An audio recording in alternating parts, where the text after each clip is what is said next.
Assalamualaikum warahmatullahi wabarakatuh. Selamat datang kembali di channel CASELLA Craft. Di video ini Sela mau berbagi tutorial cara membuat buket uang size jumbo ya. Di sini Sela menggunakan uang 5 ribuan, 10 ribuan dan 20 ribuan.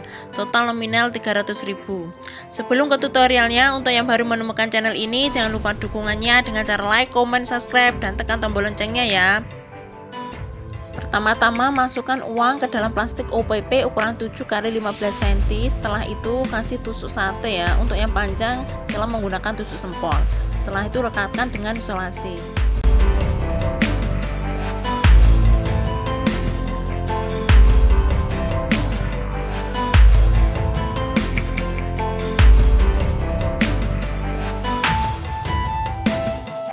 Untuk menancapkannya, di sini Sela menggunakan busa kering yang sudah Sela bungkus dengan plastik ya.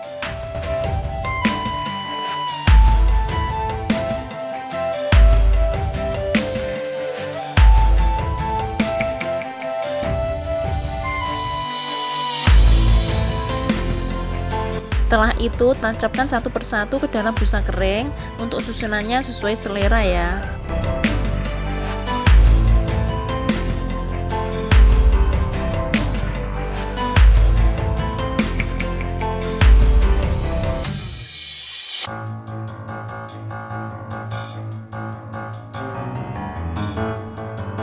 Nah, susunannya kurang lebih seperti ini ya. Oke, selanjutnya kita wrapping. Untuk caranya ikuti step by step dalam video.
buket uang sudah jadi ya. Terima kasih untuk teman-teman yang sudah menonton video Sela dari awal sampai akhir. Semoga bermanfaat. Jumpa lagi di video Sela selanjutnya ya. Salam sehat dan sukses selalu. Wassalamualaikum warahmatullahi wabarakatuh.